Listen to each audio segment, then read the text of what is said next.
Hello everyone, my name is Super, Destiny Enthusiast, and today I want to discuss 120 handcannons, why they have seemingly fallen off in popularity, why they are still a meta option, what perks are best, and why you should be using them. Let's quickly go over why they have fallen off. When update 3.2.1 dropped all the way back in Season of the Splicer, 120s got reductions to both their range and damage, making them less oppressive and allowing other weapons and archetypes to breathe. Since the update, 120 handcannons have been replaced mainly by 140 handcannons and pulse rifles at the time of this recording, due to ease of use as well as faster TTK and team shotting capabilities within 6v6 and trials, as many people prefer to follow what look best on stat sheets and paper instead of thinking about how 120s fit into playstyles and how they can turn the tides in certain engagements. Now, what makes 120s a meta option in this current sandbox? Well, that's easy to explain. In 6s right now, the entire playlist seems to be dominated by pulse rifles, a specific sidearm that is really just a sniper with more special ammo, and a lot more team shotting since abilities were reworked inside of the Crucible. Most 140s have trouble competing at these longer to mid ranges, and if you miss a shot, you're more than likely going to end up being outgunned. Now, 120s have better potential at these mid to longer ranges and allow for more chunk damage. 120s can easily be taken advantage of with damage boosting abilities like Empowering Rifts and Sunspots, which can easily allow for easy cleanups and 2-taps.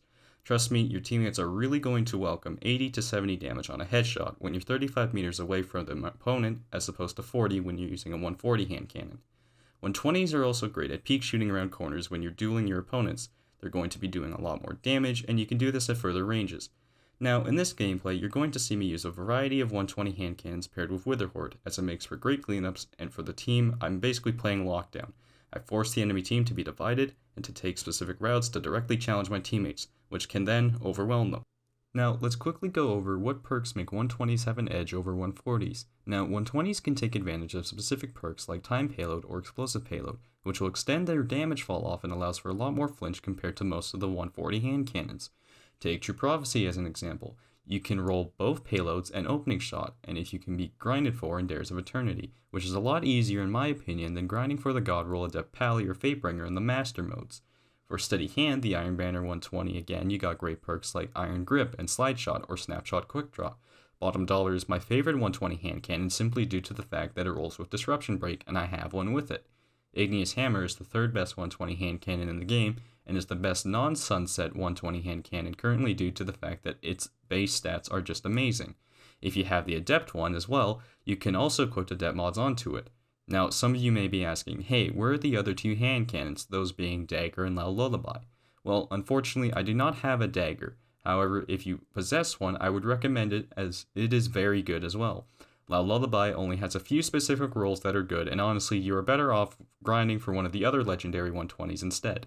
Now, let's move on to why should I be using them? Why should I be using 120 hand cannons over something like the Battle Rifle or any 140 hand cannon? First, let's talk about the current state of the sandbox. Currently, the new pulse rifle, the Battle Rifle, is currently running the Crucible for the time being, along with its bigger brother, the Forerunner exotic sidearm. Now, 120s are perfect for countering them.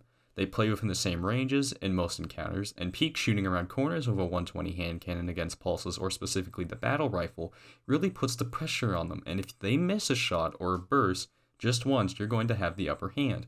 Remember, 120s only need 2 crit 1 body to kill. This allows for a lot more forgiveness if you get flinched and miss a shot during a longer range duel compared to 140s, especially if you already landed a crit shot on your opponent. They also make room for your teammates to collapse on your opponents while doing significantly more damage at longer ranges compared to 140s. Now, you may be asking, okay, but how often do these situations actually come up and happen in real game time? Well, take a look at this following clip during one of my Iron Banner matches on Javelin 4. I end up going straight for power ammo to lock it down with my teammate. I see there are more than 2 people challenging us, so I put down an Empowering Rift and I start team shotting. I also see on my radar there are 2 of my teammates closing in on their flank. Now, while they focus on us, I put in meaningful damage and keep their shields disrupted with my Disruption Break, which allows for my teammates who are flanking with Forerunner to one-tap them immediately, which allows us to collapse and take Zone B and hold it. This completely destroys the enemy team's team composition during this moment and allows us to gain map control for a few seconds. This is a prime example of why 120s are meta. You may not get the kill immediately, but you create more openings for your surrounding teammate. Look at these other clips I performed during my Iron Banner matches as well. In this clip, I am charged, so I 2-tap the person who's pushing. Then I rotate around cover after seeing my teammate duel and clean up his fight.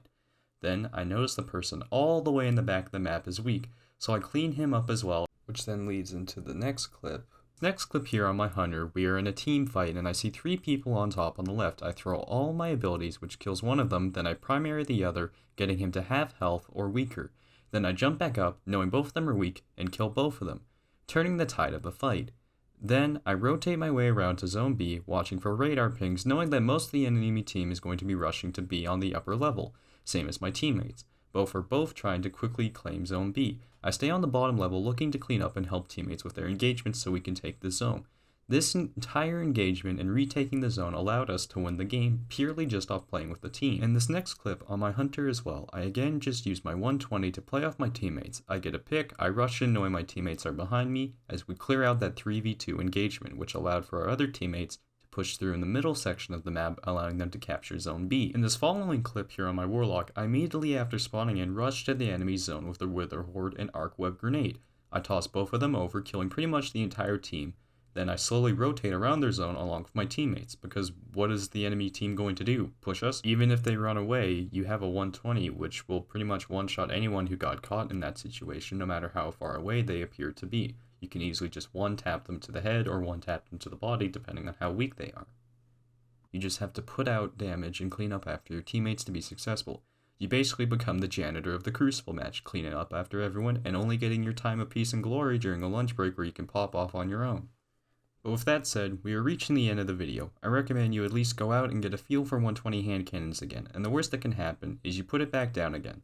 There will be a comment pinned in the comments section below telling you where you can acquire all 120 hand cannons, as well as websites for the best rolls.